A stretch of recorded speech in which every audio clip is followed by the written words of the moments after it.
Disney is all about creating emotional connection to their audience. They understand that it's not just selling a product or a service, it's about making you feel something. And by infusing emotion into your content, you drive a deeper connection with your audience and build brand loyalty. Basically, who will your audience connect to? It's either going to be a human or mascot, but you got to have one. Whether you want to believe it or not, you can really learn a lot from Disney's brand tactics and apply them to your business's content strategy. So whether it's through immersive storytelling, attention to detail, or emotional connection, take inspiration from one of the most renowned brands out there and try to implement one of those 3 tips into your content strategy. And let me know if it helps you take your business content to the next level. Now, off you go to create some content magic.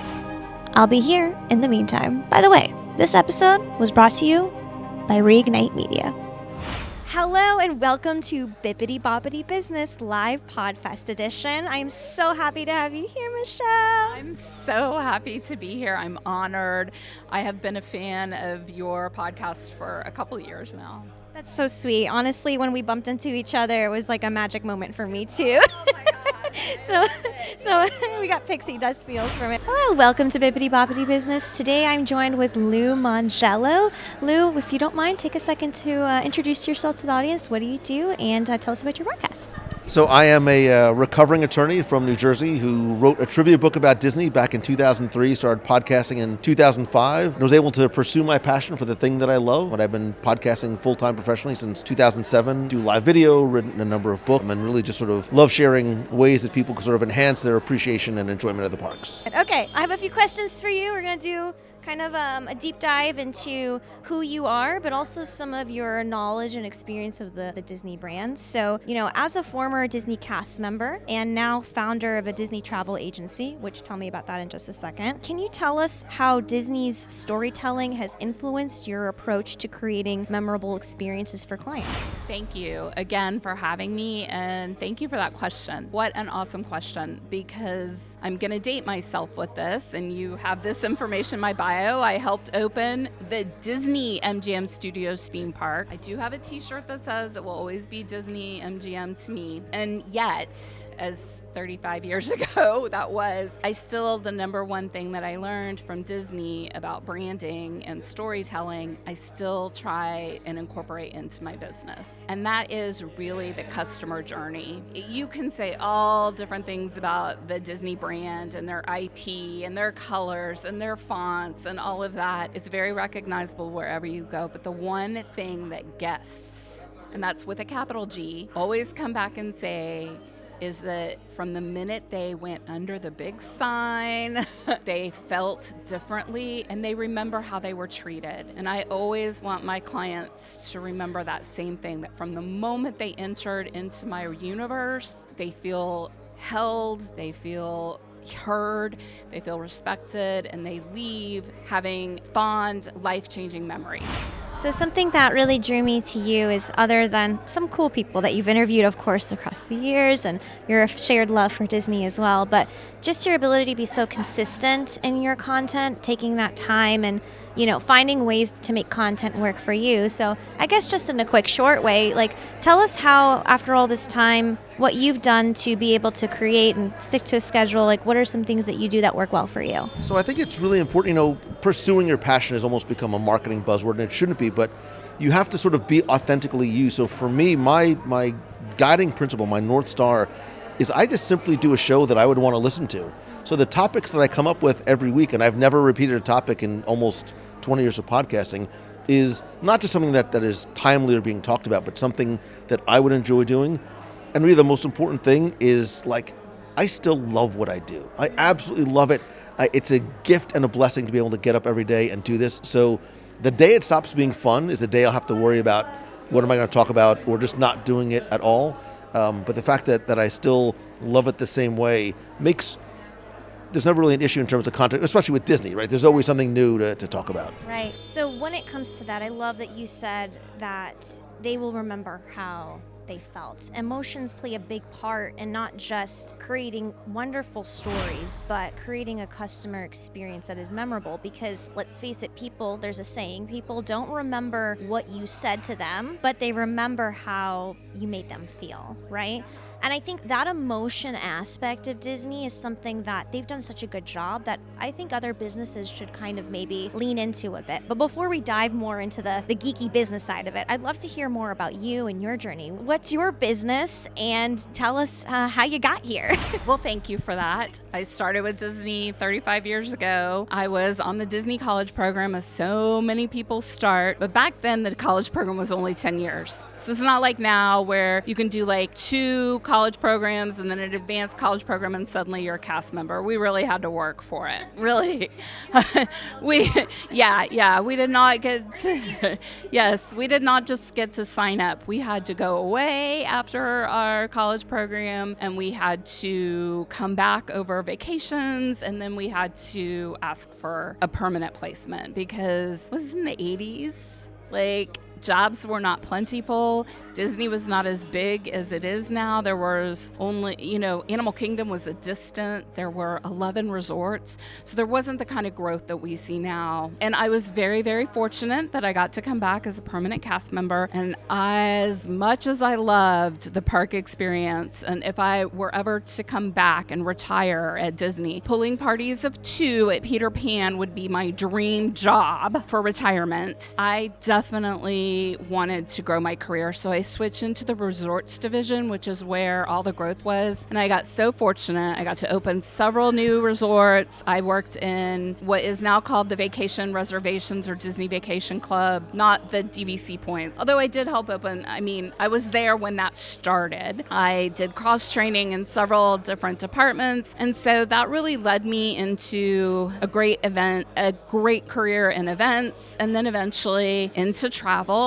But more than just as a travel advisor, I own my own agency. And so Disney really helped me hone in on the skills that I need to be a successful entrepreneur, how to manage others, how I like to be rewarded. And that doesn't necessarily mean that other people like to be rewarded the same way. All the things that you do not learn in your undergraduate marketing minor, all the things that school doesn't teach you, I learned from experiences at Disney. And of course, having great mentors, which is another thing Disney taught me. It's a huge company and you have to learn how to network and how to create relationships. So that's a very long answer to your very short question. I now own my own travel agency. It started as a Disney focused, but I always said, I think Disney is way more fun as adults. Like you went last night with another adult gal pal, right? I always said Disney is more fun without the littles. So I started specializing in what at the time nobody else did, which was adult-only Disney vacations. But that really morphed into doing a lot more of adult vacations. And so now I do a lot of luxury travel all over the world, not just Disney, but for adults only. Something that, on the topic of Disney, and there's always something we need to talk about, a couple of things I wanted to hone in on just this interview is, first and foremost, the idea of immersive experiences throughout parks, but how creators, solopreneurs, just businesses in general, can replicate some of those immersive experiences through content or through their business experience. And, podcasting is an entrance into doing that. What are some ways with your content you make your listeners feel engaged and maybe create some of those immersive, quote unquote, experience moments for your superfans or your audience? Well, Rita, I think we're all storytellers, right? It doesn't matter what your topic is or what you're talking about. I think Disney is a great model and place of inspiration. You could walk through Magic Kingdom and find storytelling prompts almost anywhere, right? And you talk about sort of the attention to detail. You walk into Liberty Square, and Michael Eisner coined a term, which is everything speaks. Every detail absolutely matters. And that idea that everything speaks very directly and indirectly translates to what we do, not just sort of, actually speaking, but sort of metaphorically speaking, right? Everything that you do is a reflection on your business. But because we are all storytellers, you can go to Disney and understand that the details matter, the story matters. And I think you talk about sort of immersion. When you walk into a place like Magic Kingdom, you walk into Liberty Square, it is a transformative experience. You feel as though that you are brought to somewhere else and you are part of this 3 3D story that Walt wanted you to feel that you were experiencing while you're in there. I think we as podcasters, because the medium is so immersive, it's so personal, we have that ability, and I almost think responsibility to take our listener, right? I don't think about listeners, I think about the one person that's listening, take them on that journey with us and bring them entertainment, value, whatever their sort of proposition is. I love how, first of all, it's a podcast, so please talk. Love that. We love stories here, so that's always welcome. But secondly, being able to take your experience and what you learned from Disney and then really develop and grow your business is something that I value. And I think possibly because of the things you learned there, I'm sure they gave you some foundational strategies, right? So when it comes to,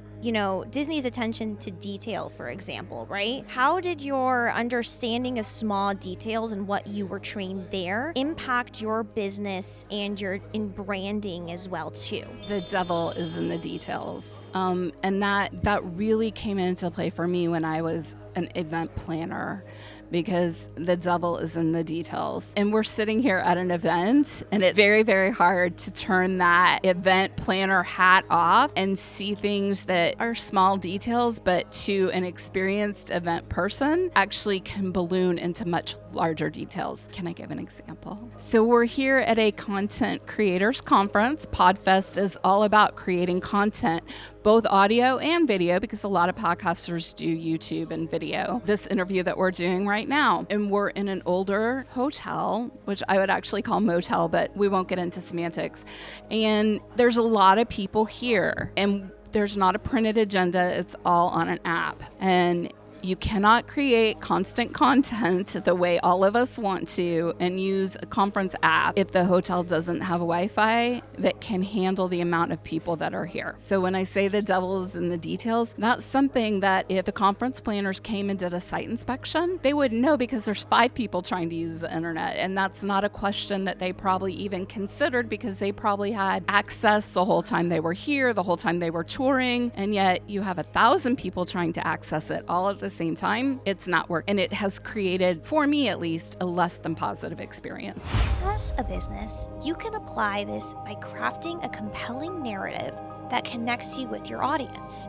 It just so happens that podcasting is one of the more accessible mediums of content to do just that. You won't need a $1 million film crew or fancy castles and fireworks in your set or at your home office to do that. Keeping your audience in mind and crafting content with them in mind, speaking directly to them, can make all the difference. That's such a good answer. Just thinking about one listener instead of many, because you never know who that one right person is. I think in general, we can think about the downloads a lot. We can think about the analytics of the content, but sometimes we don't think about maybe impacting that one right person. So what's another thing that you do, your work, to kind of speak to that one listener, whether it's in your pre-production or your interview itself or maybe promotion afterwards? I'm just really curious. So it's interesting you talked about things like analytics.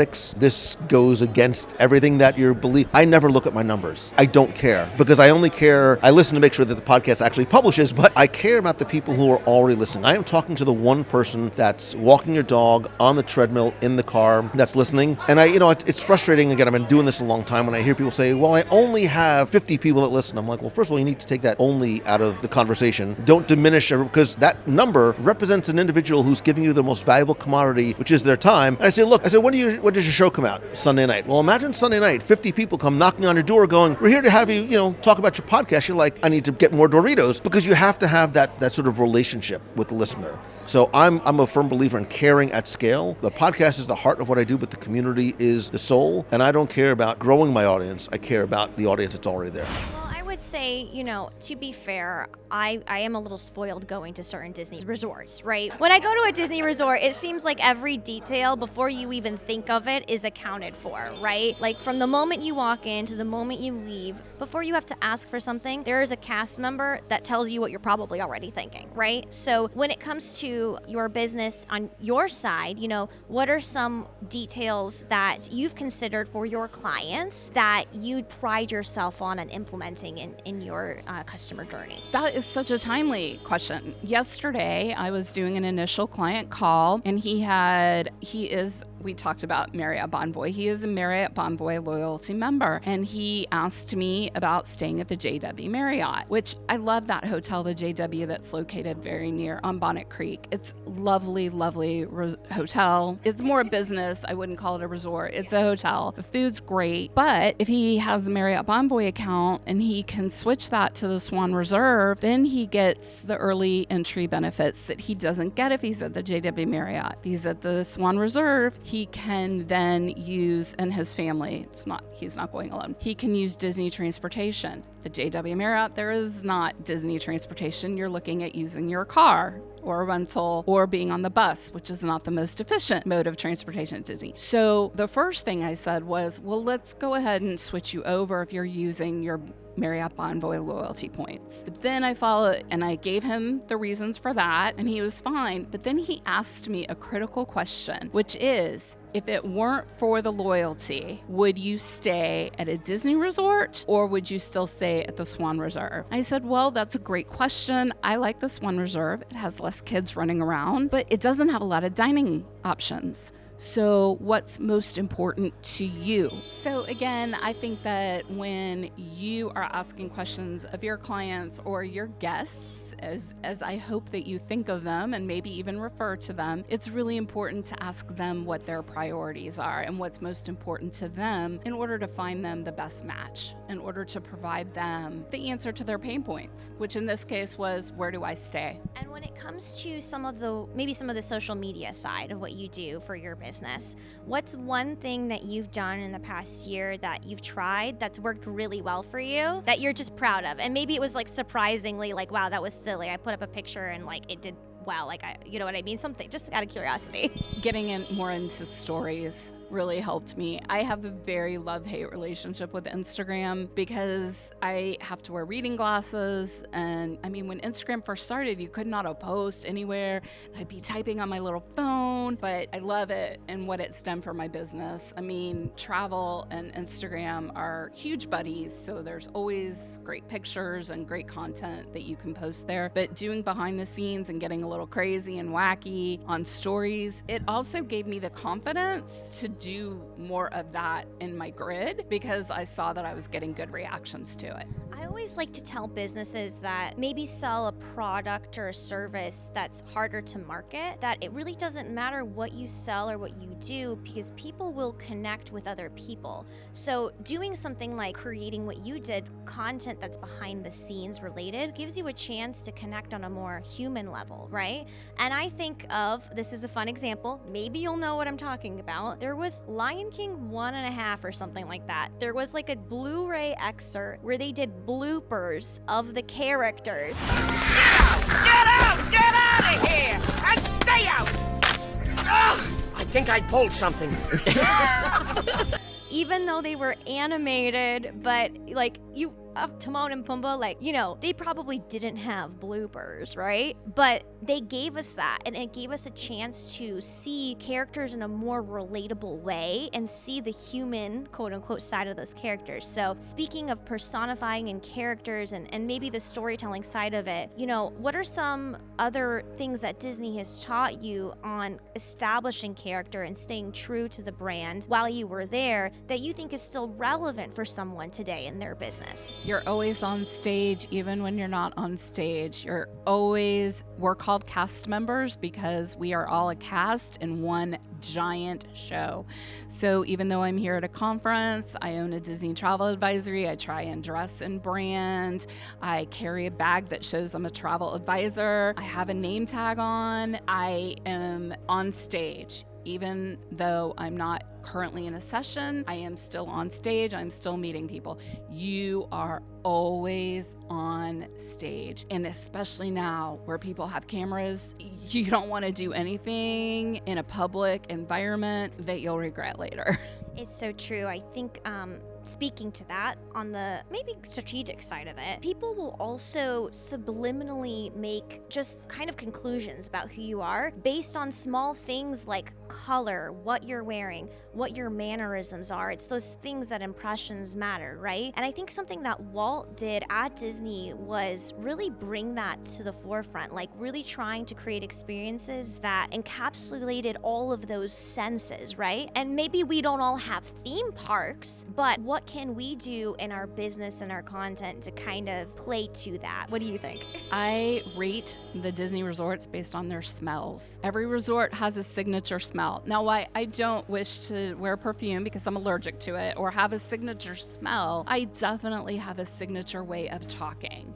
On my podcast, my tagline is that I'm extra AF. And so I'm always trying to talk, even when I'm writing, I'm always trying to talk in that character of extra AF. I own it, I'm bougie, I'm high maintenance, and I'm proud of it. So I wear it. And I learned that, think about if you went to It's a Small World and they were wearing Tower of Terror costumes. Like, it would be a total disconnect. And that never happens at Walt Disney World, ever. That's one of the reasons Walt actually moved Florida and built. That disconnect could not happen. You don't care about growing your audience, you care about the audience that's already there. I think from a business perspective, that might be something hard to think about in the beginning because, of course, we got to pay our bills, we have to do what we need to do, but you honestly will grow and create more of a committed audience if you think about it that way. Because what good is 1,000,001 clicks and never again than building community? I think what you do well is community as well too. What have you done to kind of grow or like foster the community that you have? So just to quickly touch on that, less than 10% of your audience is going to drive more than 70% of your revenue. So when I talk about creating a relationship with them and the building of the trust with them, the loving on them, when you have an offer, when you have a product, they will want to reciprocate, not just because they like the actual product, because they want to help support you because of everything that you've done and given to them and the attention that you've given for so long, right? So before you have that offer. Wait, what was your question?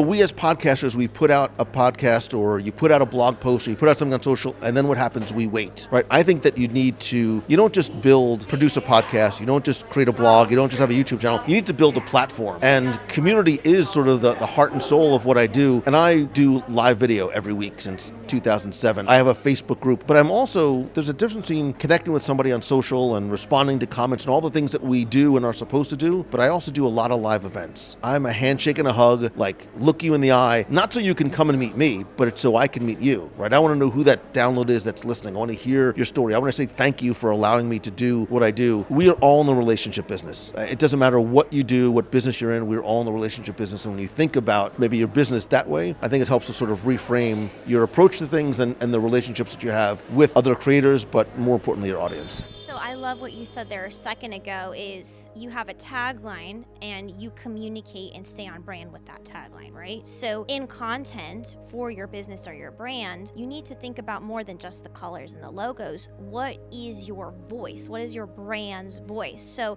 on Bippity Boppity, a few days ago at this event, you were there and I said the name of the podcast and people in the room were guessing when I said that name, what they thought, what adjectives they would use that came to mind when I said the name. And they were all on point. And I'm just gave myself goosebumps because it's affirming. And what you're doing, it's affirming. It's small details like that make more impact than you think. And on the show, one of the guests that was at that talk, he said an adjective was accessible. On the show, I want this business content to be accessible. We're talking about Disney, but I really want to emphasize that we're using this as a tangible, easy to understand metaphor so that you can look at your own business and see what can we use as inspiration to put into ours. I'm not telling you to open up a theme park or watch Lion King. You might have fun, but I just want to make that exceptionally clear, right? So just to kind of dive into that more on the maybe more of the business side of it, something that I love about Disney is the idea of an immersive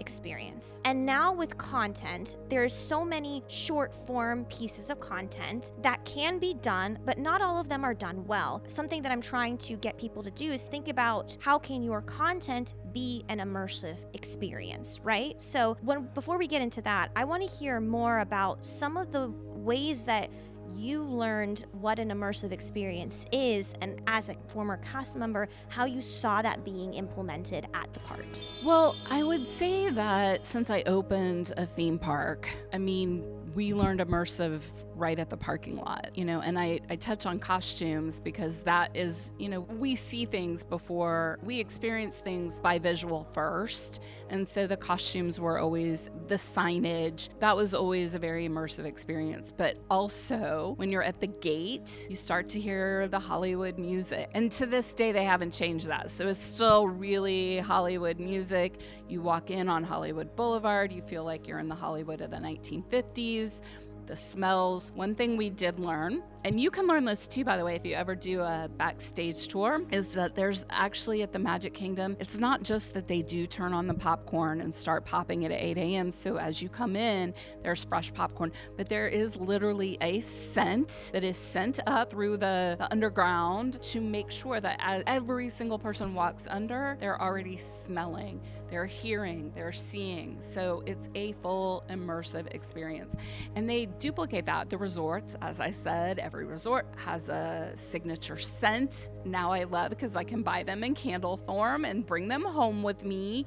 In my head, I can go back to the Mickey waffle scent. It's fabulous. So I think immersive means you're getting the full, all 5 senses involved. All in a relationship business. Honestly, the idea of focusing on community, the idea of creating events where you can build those one-to-one relationships is something that can be potentially related to, Disney, you go somewhere, you have a place to be. That's immersive in and of itself, that event, right? And that's something that I'm trying to do more of, because us just sitting here in real life and having a genuine conversation, there's nothing that beats that. And I think through storytelling, through podcasting, those are just strong mediums for any business to leverage and really do that. To kind of switch it up just a little bit, what has been the most impactful piece of content or storytelling work that you have done throughout your career, and why has it been so pivotal for you or had that impact for you? So that's a great question, because is it impactful for me because I get to talk to somebody who's maybe work I admired, or is it impactful for me because I know, look, my goal is to positively impact in some way the person that listens. As we start to get older, we think about legacy and what we're sort of leaving behind. So I have personal things that are impactful because, and I don't want to name drop, but like you interview somebody who you love, right? Interviewing Julie Andrews, Kevin Feige, like that's huge. But there is nothing better and there's nothing more meaningful than when a listener, a reader comes to you and says, because of your podcast, you got me through COVID. Because of your podcast, you helped me through a rough time. Because of your podcast, my family had a better experience. Like that is the most rewarding thing in the world. That to me is the type of impact that matters. And I still sort of get, I'm an emotional guy. I get very choked up when somebody comes to me and gives me a hug and says, your podcast got me through cancer, and because you said you never know who's listening.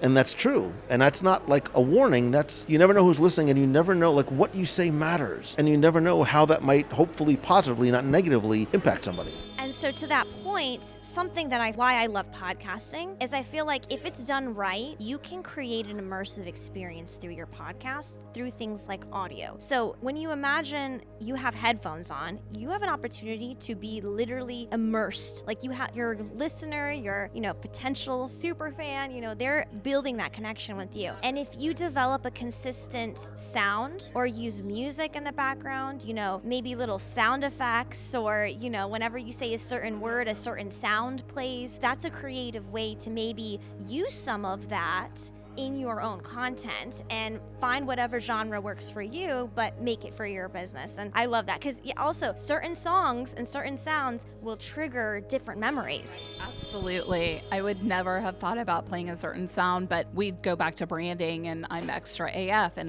my podcast has the E explicit, and my listeners know I'm always going to drop at least one 4-letter word, but that's my brand and that's who I am. Yeah. And I also think that we can learn a lot about immersive experiences, and the fact that, look at how many cooking shows we all follow and love, and we're not taste in that food, and yet we are invested. And that's because people really eat with their eyes first. And so we see a dish that looks great and we want to taste it. And so you're right, audio podcasting can be that same medium. You never know how also intimate that parasocial relationship might be. It is still relationship based.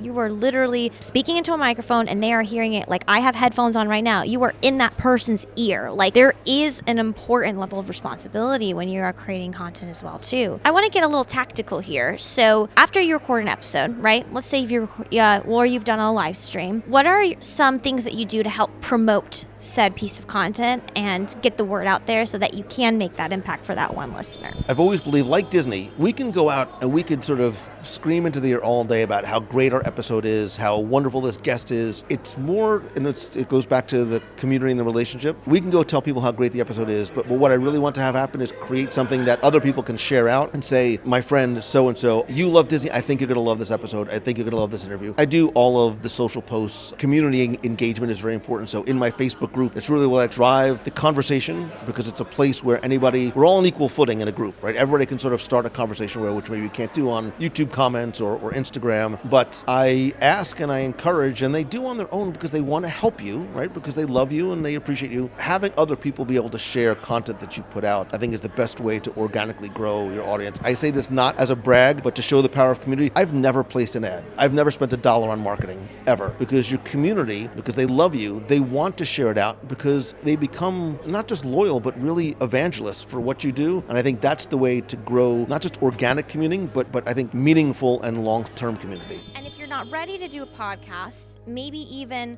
eating with your eyes, right? That's a great way of phrasing that. Even a short 1-minute video that you post, just done in a really kind of immersive way. Maybe you're walking and they're walking with you. They feel like they're with you on that journey. That's another way of bringing your listener in. And what I'm trying to say is just what you said earlier to tie it full circle. When you're creating content, you're not creating it for yourself. Your business might be fun and you might be building it for yourself, but it's not for yourself. You're doing it for your guest or for your potential super fan of your brand or whatever it is, right? So keeping that in mind, like what you're saying, is so important to really growing that brand and making it memorable, right? Memorable, not a flash in the pan of like, I don't know who that person was. Rita Schmida, I don't know who she was. I don't know. So can you share any stories or kind of anecdotes from your time at Disney that really kind of nailed down the importance of storytelling and creating memorable brand experiences? You were there for a minute, so I'm sure you got a good example and story to tell us. A good one, a positive one. No, so this is actually one of my favorite stories. I have more than one, but this is one of my favorites. On my resume, and I get to claim that I was part of the very first Disney wedding that ever took place. So this was before Disney weddings actually existed. They didn't really even know what they had on their hands. The amount of people, and Disney weddings is now its own brand. It didn't have a brand. All they knew is that they had the Grand Floridian Beach Resort with a great stairwell and a great place for pictures of a bridal gown and a bride. And they started with that. And then they started throwing money at the couple in terms of bringing on this couple who had approached Disney about getting married there, and they brought them and they threw everything they could at them to make it look fabulous. Well, they didn't have a weddings department, but it was at the Grand Floridian Beach Resort. So all the Grand Floridian Beach Resort cast members were basically called in to be the de facto Disney weddings team. And my job was to sit up top on the second floor where the monorail opens the doors and people are streaming in off the monorail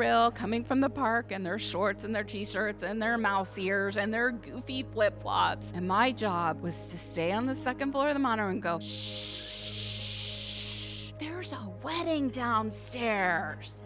Now, if you can imagine how impossible it is to have 1,000 people streaming off the monorail and one person standing there going, shh, I'm never gonna shush the baby in the stroller, right? There's a wedding down there.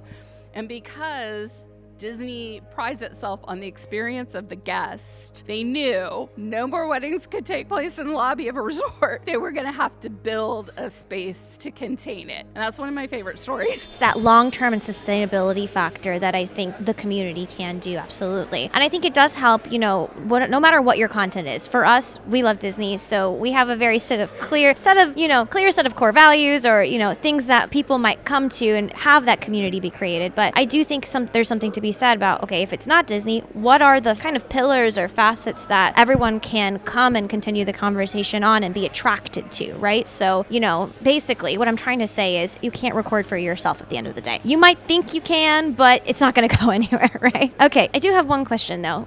So we went to the parks yesterday, and I was just enamored by just the overall experience, right? Just the branding being present in every part of the park, like the smallest thing to when we were driving back on our GPS, we saw literally a Mickey, like on the actual GPS, leaving the park. So not even, going in, but the last thing that we saw leaving. So, you've interviewed so many great people.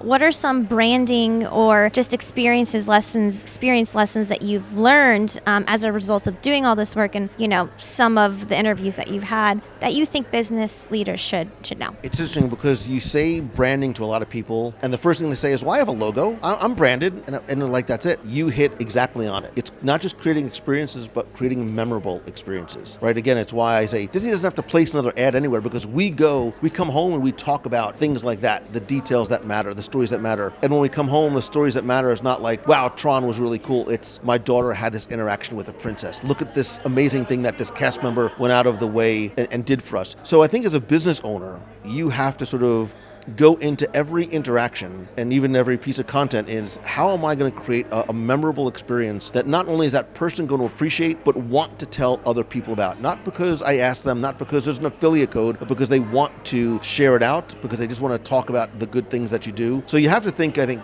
experientially, and I know that's sort of becoming an overused word as well, but it does mean something. So for me, when I do something, especially like in person, I want to create something that is not necessarily tangible, but there is sort of a memorable takeaway. It's actually a good story, because there are people that look at the Disney brand now as it is and think it's always been perfect. They've never had to try new things. They've never had to maybe pivot or test. But just like in any business, just like in your business, you have to have kind of the courage to try something, test it, and see if it works, and see what that experience does. But then learn from said tested experience, right? So if you would have, it would have been a whole other story if they kept doing that, and there's some poor 19-year-old college intern that's still trying to shush people, and they never built another building. But the fact of the matter is that they built another building, and they went there, and that's the level of intentionality that it takes to really stand out and kind of be around for a long time. Because I'd be annoyed every time I went to the top floor of the Grand Floridian and somebody tried to shh. Yeah, no thank you, right? So when it comes to kind of maybe switching it and giving an analogy on the content side, the business side, don't be afraid to try different types of content. Don't be afraid to try different mediums. See how your ideal audience reacts. And if they don't react well, don't throw it under the rug, address it, and then reiterate, pivot, and go ahead and try again and tailor it to their experience, not to yours and what makes the most bang for your buck, right? Because they could have tried to save a couple coins and not build another building, but they would have lost guests. And a whole cottage industry. I mean, like I said, Disney Weddings is now Disney Weddings and Honeymoons, and has its own brand and its own team, and nobody has to say shush anymore. Now they say, congratulations, you're a bride. Anyway, so let me see. I think I got one more question for you. Let me see. I want to make sure I didn't get anything here. Yeah, got one more question. Okay, closing out here, Michelle, this has been a lovely interview. Thank you so much for doing it. What is some advice that you would have if anyone was looking to kind of switch the narrative from their business being transactional to relationship focused, just like I think Disney is? What's the first thing that they should do, and kind of the path that they should start thinking towards to get there? Gosh, that's a great question, because I think some people do think Disney is a little bit transactional now because they really, after COVID, had to sustain or bring back visitors to their parks, and we have seen increases in their price. And I think that some people do feel it's more transactional. So I would say you have to have that relationship. You have to have that know, like, and trust factor.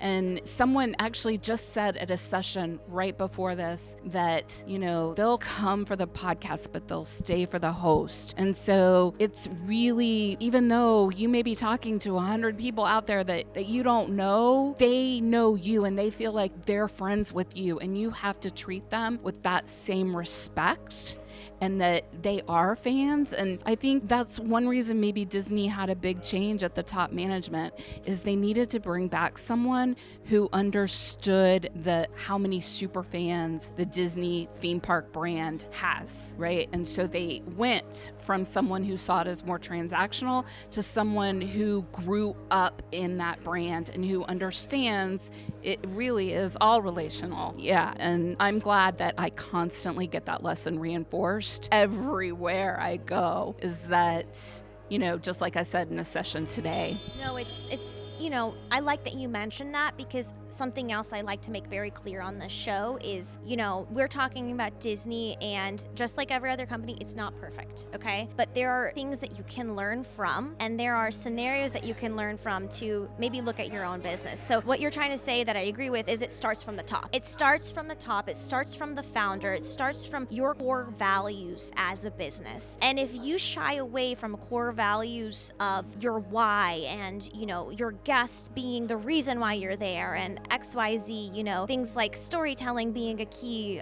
element, or all of that. It doesn't matter what your core values are, but whatever they are at the end of the day, if you shy away from them and just focus on the money side and the scarcity mindset of that, you will lose money and you will not get the right clients. You might get clients, but you might not get the right ones. You might have guests, but you might not be vibing with those guests because you attracted a different one. You went away from your why. So I will end on a kind of, you know, maybe more thought-provoking philosophical question, okay? So what is your why for your business, and why do you keep waking up and coming back to it every day?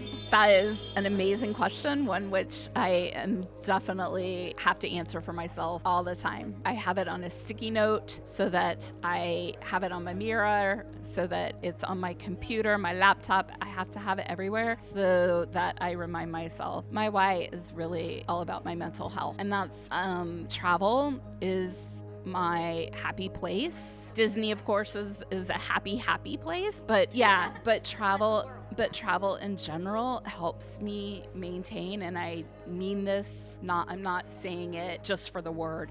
It helps me keep my sanity. And so ultimately, I want to share that love of travel and making those memories with others. That's a beautiful why. I resonate with that in the sense of, you know, travel really opens up your eyes. It gives you perspective. It can ground you. It can excite you. It can may leave you questioning things, but you always come back a different person. You always grow through that experience. And maybe you as a business owner aren't able to travel yet. That's okay. But maybe it's not in your budget. But for me, I travel mentally through story. Story takes me places. Content takes me places. Helps me meet people that I've never met. So what I'm trying to say is my why is to help people find their voice and give them a platform that they never thought that they would have for their brand or their business, and teach them that they can make those connections regardless of where they are in the world. You can be in your, studio apartment like I am, okay? And still hop on a Zoom call and make a connection and meet somebody new. And you'll never know where those connections can take you.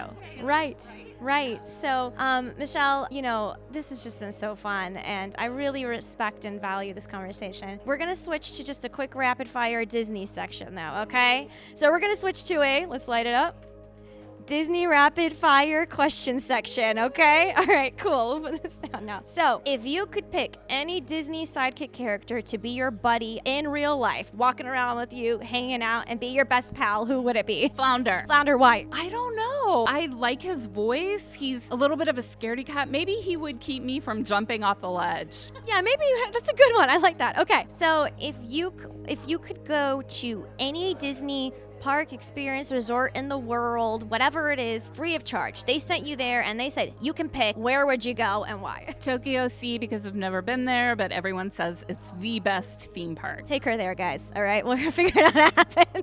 Okay, all right. With Club 33 anywhere being a very, very close second, like 1A and 1B.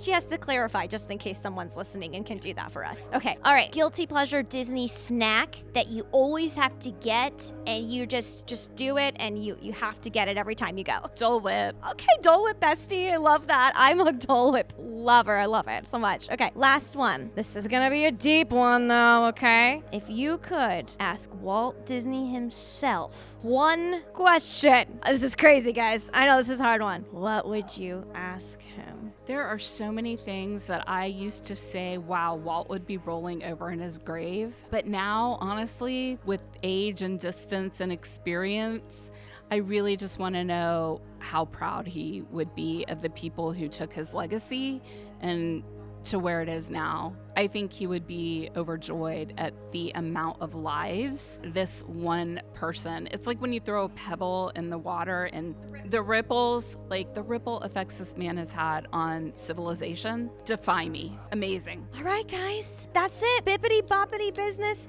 Check out Michelle. I'll have all her information in the show notes. But if you'd like to shout out, if anyone is listening that maybe is a little too busy, they can't look at the show notes, how can they best reach out to you? I would love it if you would listen to my podcast, which is currently Let Me Adjust My Ears. And you can find me on Instagram, and my podcast is listed there as well. Well, in general, I just want to let you know I am quite a fan.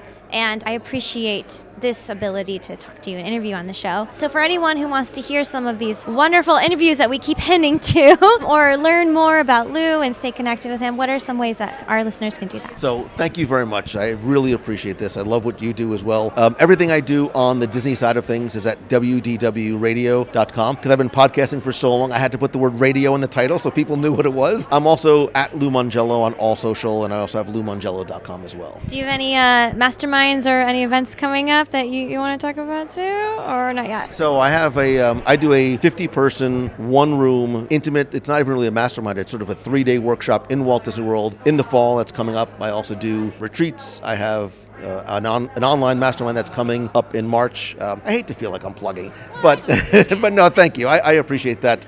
Look, my goal, honestly, is to, not just on the Disney side and have a better vacation experience, but I want to help people turn that thing that they love into the thing that they do and live a life that they dream of and that they fulfilled. So I do one-on-one coaching and things like that. And all that's at LouMongello.com. I just wanted to let our listeners know that he's more than just his podcast, and you do great work to help other people. And if someone needs that, be able to share that for them as well. Okay, great. Well, that's it. That's Bippity Boppity Business. Thank you so much, Lou. That's a wrap for Bippity Boppity Business. I hope you all have a great day and try something tomorrow that scares you but makes you start your journey of making content that helps your business dreams come true. Thank you so much, Michelle. See you real soon. You've been listening to Bippity Boppity Business. Like what you hear so far? Leave us a review in Apple or listen to us anywhere you prefer listening to your podcast. Until next time, have a magical day.